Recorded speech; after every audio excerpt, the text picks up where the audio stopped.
We're going to start with the Moises Caicedo situation. We last spoke, obviously, last week. A lot can happen in football in a week. A lot can happen in a weekend. The timeline of the Caicedo stuff, it looked like he was going to Chelsea. All thoughts were he was going to Chelsea. I think David Ornstein and loads of people, I think it was like 1:30 on Friday morning or something, tweet that Liverpool agreed the deal. Other outlets as well reporting similar things. Then it was a case of Liverpool thought that he might have been getting a medical done. Then it turned out he was wavering. And then yesterday it was officially announced then he's gone to Chelsea. So, yeah, I mean, what's happened here, Neil? Just the general, like, give me the overview of how we've got to a point where Liverpool are bidding £111 million for a player and he doesn't end up playing for Liverpool anymore. Because that's quite, I don't know, that's a shocking situation. Really. That's very unlike any team, really. When you bid that much money for a footballer, it usually comes on the proviso that you're going to get him. Yeah. It feels like Liverpool have been played here a little bit. Well, that's exactly what the phrase I was going to use really is. It does feel like Liverpool have been played, and I think that's the impression that's been left with Liverpool is we got done there. Now, I should say at the top of this that I wrote and I said on this show that Liverpool needed to put themselves in a position where they could look stupid this summer. I remember saying that, specifically saying, rather than faffing about with 15, 20 million pound, 25 million pound defensive midfielders that you don't really fancy, go and ask questions about the best ones. Go and ask about Moises Caicedo. I actually think I said, can you get in his head? I'm pretty sure I said that. You know, Tchouameni, can you keep asking questions about Tchouameni? Just be annoying almost and saying, look, come on, is there a deal to be done? Come on, we want you. Come on, you know what, you got took off there in that game. Come on, get back on. They needed to put themselves in that position. It's easy again for me to say it and then turn around and criticise them when they do put themselves in that position and do get made to look stupid. They have been. So it was Thursday. I was actually away Thursday, and obviously you saw it was Matt Law, wasn't it? The first really inkling that Liverpool were ready to agree a deal. Or that they were asking the question. And Liverpool, in fairness to when you speak to people at Liverpool, they were still very, very quiet about it in the sense of, well, Chelsea are still favourites, but we'll see what we can do. And that's got to be because there was encouragement from the agent that, look, or from Brighton, that, look, this deal's not getting agreed, or this isn't happening.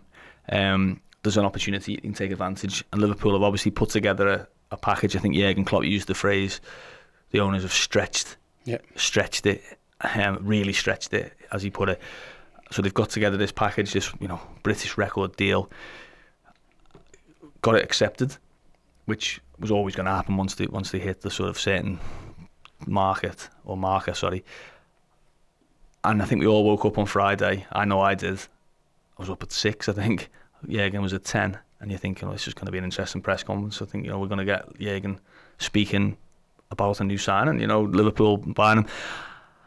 And I think, I don't know about you, but I think the first thing I thought from the press conference was this isn't going the right way. When you could tell by Jurgen's sort of answer, he said that, we've agreed to deal with the club, but I don't want an agreement with the club, I want the player. And, that was the sort of, the message was obvious that this isn't done yet and there's work to come, and you have to look at it since then.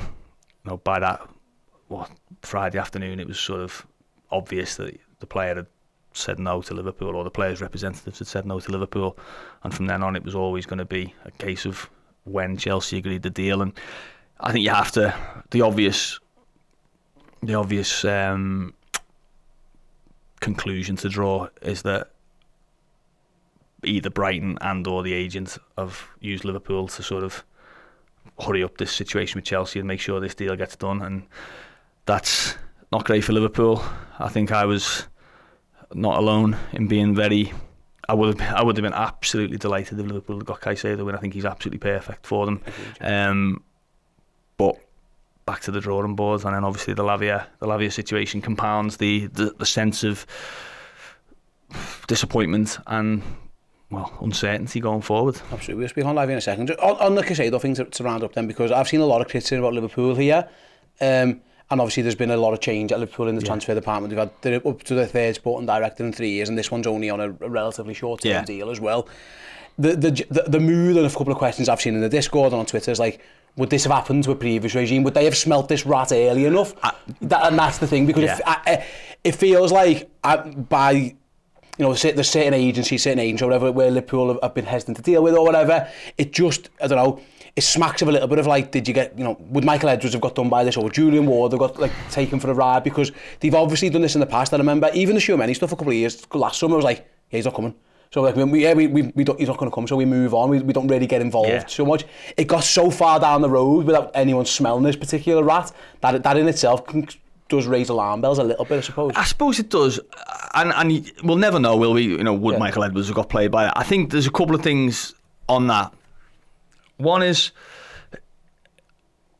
it was never...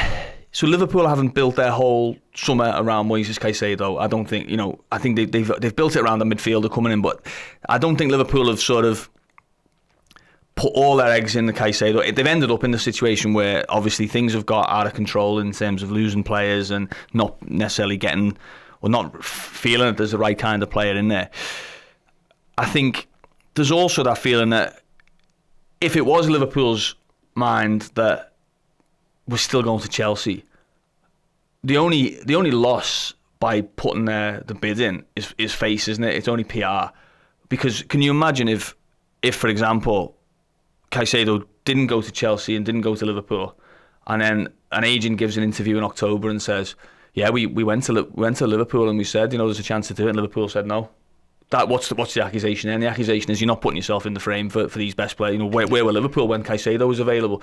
You know, so they've lost face and they've lost the player. But I think it's more the situation they found themselves in that's caused this problem.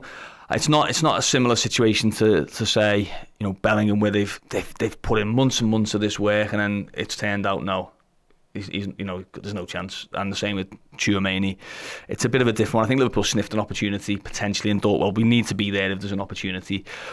The flip side to that is, of course, when you agree £110 million for a player, and let's be fair, what a good player he is, and I think he would have been a fantastic signing. What a lot of money for a player. Third biggest fee of all time. Third biggest fee. I don't think he's got 100 games in his career, has he? You know, he's certainly not much above it. 21, you know, and for all that his wonderful attribute, a defensive-minded midfielder. So that was a lot of money, and once you're doing that, obviously you are leaving yourselves open to the tax that might get put on when you're looking for other players, especially with the time running out in the window. So I think Liverpool have got to brace themselves for that. But I don't have a huge problem with Liverpool putting themselves in the race for Caicedo and looking stupid, because that's what I asked them to do. The question I would probably ask is, could they have done this early in the summer? Could they have just been persistent and really sort of, you know, created this bidding war earlier, and then left themselves a bit more time to react if it went the wrong way? Suppose, yeah. Even in January. Yeah, by all accounts, it's been there or thereabouts for a while. Let's move on to the Lavia stuff then, because I think this is the one that is almost, like you mentioned before, compounded issues. Liverpool had 2 bids, I think I'm right saying? 3 bids, sorry, for Romeo Lavia, all rejected. Chelsea have now come in and by all accounts have swooped in. The thoughts are, again, this might be completely wrong, is like Liverpool almost took the eye off the ball by going for Caicedo, come back, and now all of a sudden they've lost out on this one. The money, it looks like he's going to go to Chelsea for around 50 to 55 million pounds, which Liverpool knew was the asking price anyway. So not only have they missed out on the guy they were going to spend 111 million, you talk about doing groundwork and lots of work on a player. Lavia was one of them. They've done all, you know, that if Caicedo was an opportunist bid or whatever, Lavia was the groundwork when they'd done everything. They spoke to people, they knew the price, they'd done all of that kind of stuff.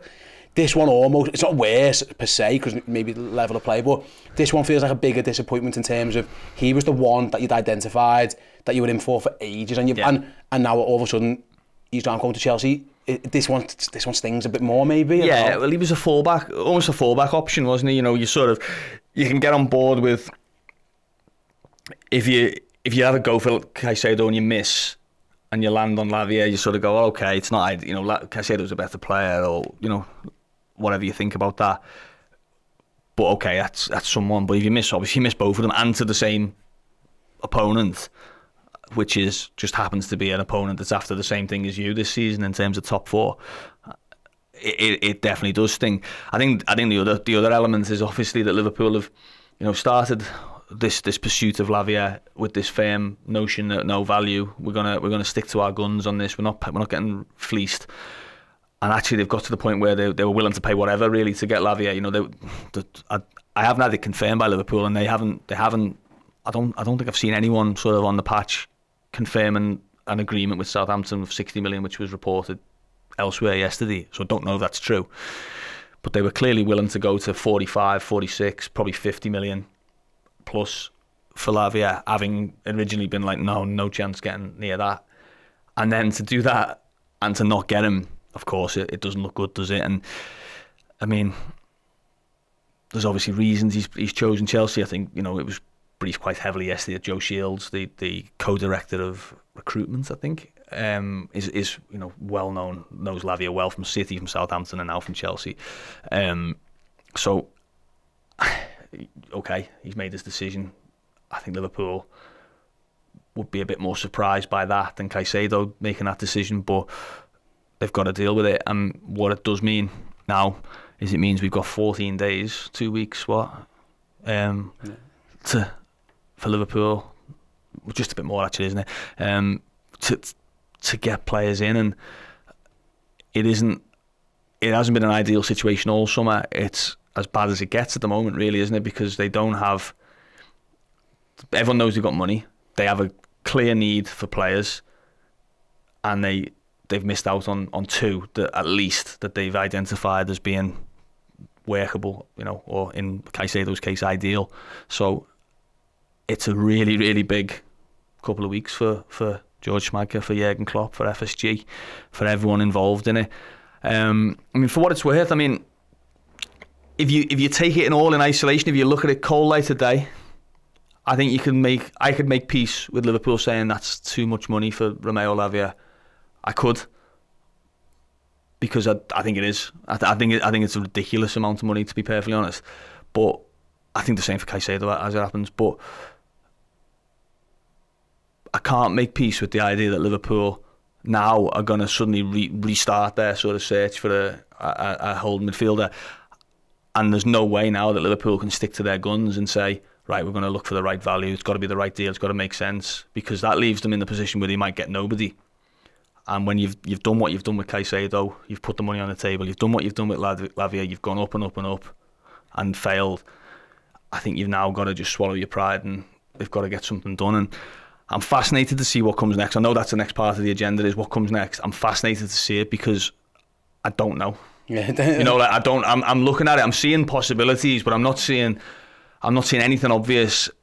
I think it's more concepts. It's like, right, what comes next? Is it right, we go and get another young holding midfield player that's got potential?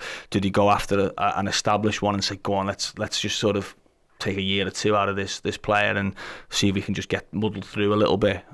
Do they Trent into midfield? I mean, I think there's a case to be made for that, definitely. Do they, God forbid, do they just go back to the defence and sort of say, right, we're going to make this defence sort of mega solid, and everything else goes on ahead of it, and we'll stick with what we've got?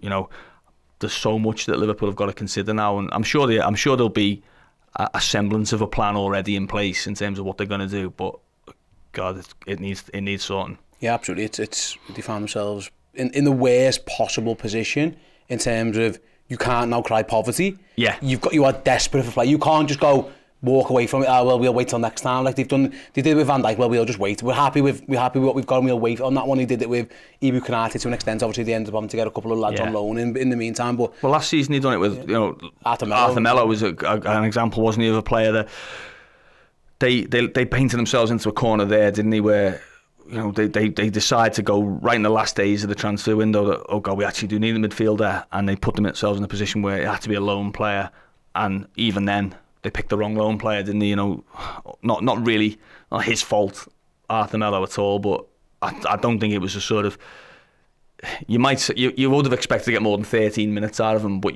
it wasn't a great surprise that you look and go, do you know what happened to Arthur Melo? He wasn't fit when he arrived and he got injured. That was sort of quite predictable, really, that was going to happen. They need to get this right. I think Caicedo on Twitter said they need a flawless end to or they need flawless recruitment between now and the end of the window. And I think that's the way I'd look at it. They need players who are just gonna deliver, and it has to be that. It cannot be this sort of Arthur Melo type sign. It can't be this sort of fudge of a, well, we missed out on Lavia, we missed out on Caicedo. There's nothing else out there.